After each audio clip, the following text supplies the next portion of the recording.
Jaya Radha Madhava Vanya Bihari.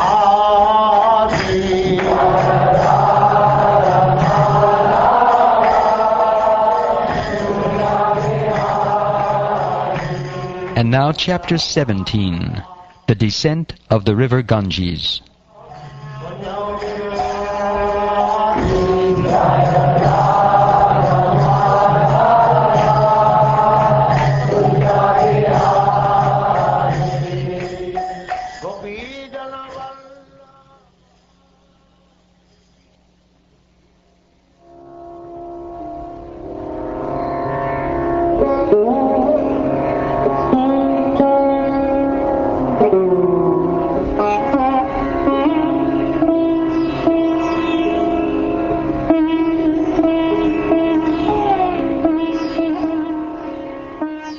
Shukdev Goswami said, "My dear king, Lord Vishnu, the enjoyer of all sacrifices, appeared as Vamanadev in the sacrificial arena of Bali Maharaj. Then he extended his left foot to the end of the universe and pierced a hole in its covering with the nail of his big toe. Through the hole, the pure water of the causal ocean entered this universe as the Ganges River. Having washed the lotus feet of the Lord, which are covered with reddish powder, the water of the Ganges acquired a very beautiful pink color. Every living being can immediately purify his mind of material contamination by touching the transcendental water of the Ganges, yet its waters remain ever pure. Because the Ganges directly touches the lotus feet of the Lord before descending within this universe, she is known as Vishnupadi. Later she received other names like Jahnavi and Bhagirati. After 1,000 millenniums, the water of the Ganges descended on Dhruvaloka, the topmost planet in this universe. Therefore all learned sages and scholars proclaim Dhruvaloka to be Vishnupad, or situated on Lord Vishnu's lotus feet. Dhruva Maharaj, the famous son of Maharaj Uttanapad, is known as the most exalted devotee of the Supreme Lord, because of his firm determination in executing devotional service. Knowing that the sacred Ganges water washes the lotus feet of Lord Vishnu, Dhruva Maharaj, situated on his own planet, to this very day accepts that water on his head with great devotion. Because he constantly thinks of Krishna very devoutly within the core of his heart, he is overcome with ecstatic anxiety. Tears flow from his half-open eyes, and eruptions appear on his entire body. The 7 great sages, Marichi, Vasishta, Atri, and so on, reside on planets beneath Dhruvaloka. Well aware of the influence of the water of the Ganges, to this day they keep Ganges water on the tufts of hair on their heads. They have concluded that this is the ultimate wealth, the perfection of all austerities, and the best means of prosecuting transcendental life. Having obtained uninterrupted devotional service to the Supreme Personality of Godhead, they neglect all other beneficial processes like religion, economic development, sense gratification, and even merging into the Supreme. Just as Jnanis think that merging into the existence of the Lord is the highest truth, these 7 exalted personalities accept devotional service as the perfection of life. After purifying the 7 planets near Dhruvaloka, or the pole star, the Ganges water is carried through the spaceways of the demigods in billions of celestial airplanes. Then it inundates the moon, or Chandraloka, and finally reaches Lord Brahma's abode atop Mount Meru. On top of Mount Meru, the Ganges divides into 4 branches, each of which gushes in a different direction, that is, east, west, north, and south. These branches, known by the names Sita, Alakananda, Chakshu, and Bhadra, flow down to the ocean. The branch of the Ganges, known as the Sita, flows through Brahmapuri atop Mount Meru, and from there it runs down to the nearby peaks of the Kesarachala Mountains, which stand almost as high as Mount Meru itself. These mountains are like a bunch of filaments around Mount Meru. From the Kesarachala Mountains, the Ganges falls to the peak of Gandhamadana Mountain, and then flows into the land of Bhadrashva Varsha. Finally, it reaches the ocean of salt water in the west. The branch of the Ganges, known as Chakshu, falls onto the summit of Malyavan Mountain, and from there cascades onto the land of Ketumala Varsha. The Ganges flows incessantly through Ketumala Varsha, and in this way also reaches the ocean of salt water in the west. The branch of the Ganges, known as Bhadra, flows from the northern side of Mount Meru. Its waters fall onto the peaks of Kumuda Mountain, Mount Nila, Shveta Mountain, and Shringavan Mountain in succession. Then it runs down into the province of Kuru, and after crossing through that land, flows into the saltwater ocean in the north. Similarly, the branch of the Ganges, known as Alakananda, flows from the southern side of Brahmapuri, or Brahma Sadhana. Passing over the tops of the mountains in various lands, it falls down with fierce force upon the peaks of the mountains Hemakuta and Himakuta. After inundating the tops of those mountains, the Ganges falls down onto the tract of land known as Bharatvarsha, which he also inundates. Then the Ganges flows into the ocean of salt water in the south. Persons who come to bathe in this river are fortunate. It is not very difficult for them to achieve with every step the results of performing great sacrifices like the Rajasuya and Ashvamedha Yagyas.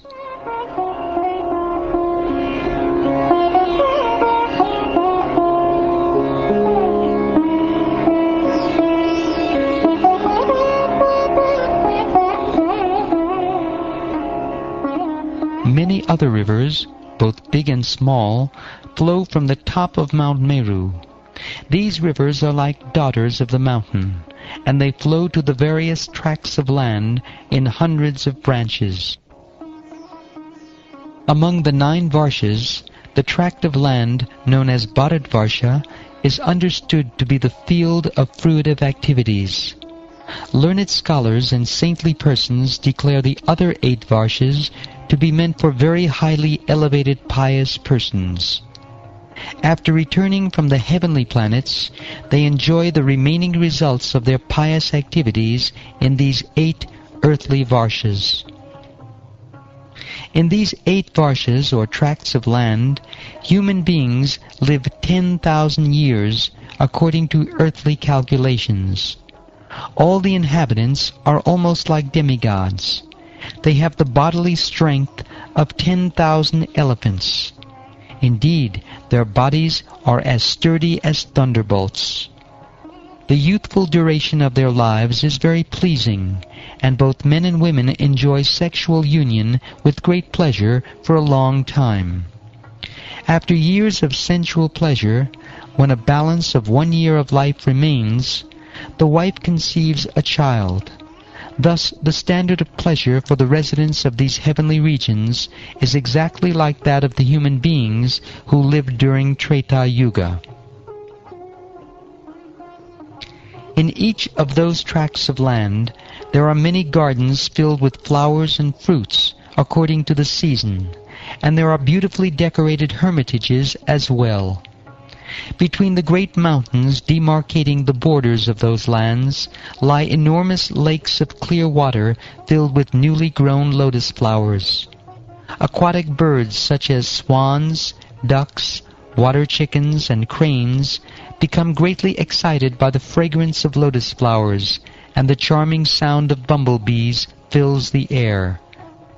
The inhabitants of those lands are important leaders among the demigods. Always attended by their respective servants, they enjoy life in gardens alongside the lakes. In this pleasing situation, the wives of the demigods smile playfully at their husbands, and look upon them with lusty desires. All the demigods and their wives are constantly supplied with sandalwood pulp and flower garlands by their servants. In this way, all the residents of the 8 heavenly Varshas enjoy, attracted by the activities of the opposite sex. To show mercy to his devotees in each of these 9 tracts of land, the Supreme Personality of Godhead, known as Narayan, expands himself in his quadruple principles of Vasudeva, Sankarshan, Pradyumna, and Aniruddha. In this way, he remains near his devotees to accept their service. In the tract of land known as Ilarvata Varsha, the only male person is Lord Shiva, the most powerful demigod. Goddess Durga, the wife of Lord Shiva, does not like any man to enter that land. If any foolish man dares to do so, she immediately turns him into a woman. I shall explain this later in the 9th canto of the Srimad Bhagavatam. In Ilarvata Varsha, Lord Shiva is always encircled by 10 billion maidservants of Goddess Durga who minister to him. The quadruple expansion of the Supreme Lord is composed of Vasudeva, Pradyumna, Aniruddha, and Sankarshan. Sankarshan, the 4th expansion, is certainly transcendental, but because his activities of destruction in the material world are in the mode of ignorance, he is known as Tamasi, the Lord's form in the mode of ignorance. Lord Shiva knows that Sankarshan is the original cause of his own existence, and thus he always meditates upon him in trance by chanting the following mantra. The most powerful Lord Shiva says, O Supreme Personality of Godhead, I offer my respectful obeisances unto you in your expansion as Lord Sankarshan. You are the reservoir of all transcendental qualities. Although you are unlimited, you remain unmanifest to the non-devotees. O my Lord, you are the only worshipable person, for you are the Supreme Personality of Godhead, the reservoir of all opulences. Your secure lotus feet are the only source of protection for all your devotees, whom you satisfy by manifesting yourself in various forms. O my Lord, you deliver your devotees from the clutches of material existence. Non-devotees, however, remain entangled in material existence by your will. Kindly accept me as your eternal servant. We cannot control the force of our anger. Therefore, when we look at material things, we cannot avoid feeling attraction or repulsion for them. But the Supreme Lord is never affected in this way. Although he glances over the material world for the purpose of creating, maintaining, and destroying it, he is not affected even to the slightest degree. Therefore, one who desires to conquer the force of the senses must take shelter of the lotus feet of the Lord. Then he will be victorious.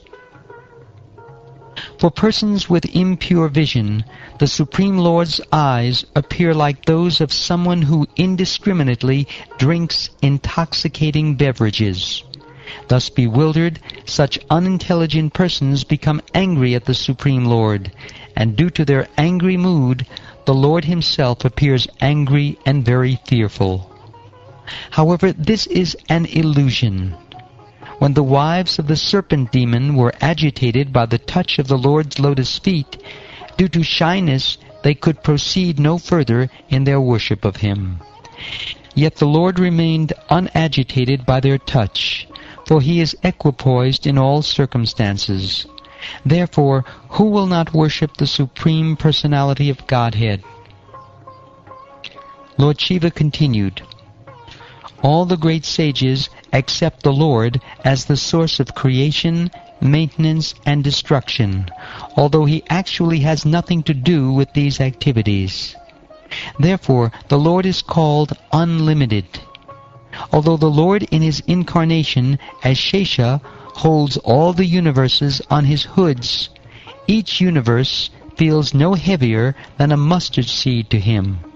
Therefore, what person desiring perfection will not worship the Lord?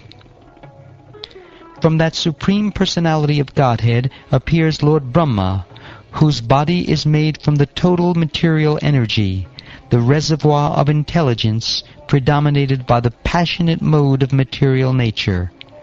From Lord Brahma, I myself am born as a representation of false ego known as Rudra.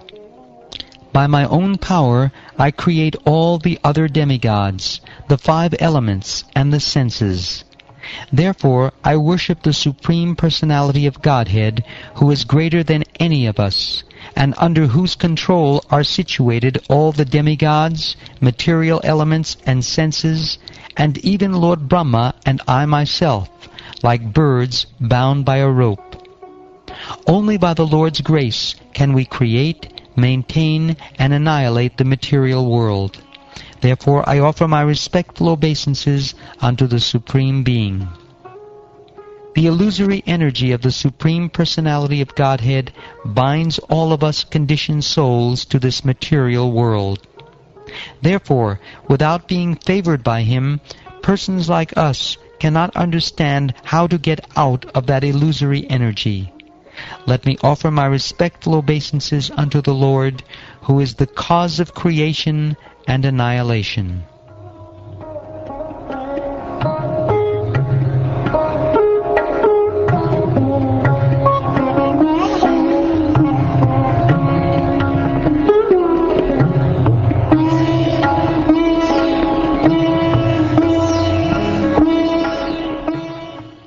Thus ends the 17th chapter of the 5th canto of the Srimad Bhagavatam, entitled The Descent of the River Ganges.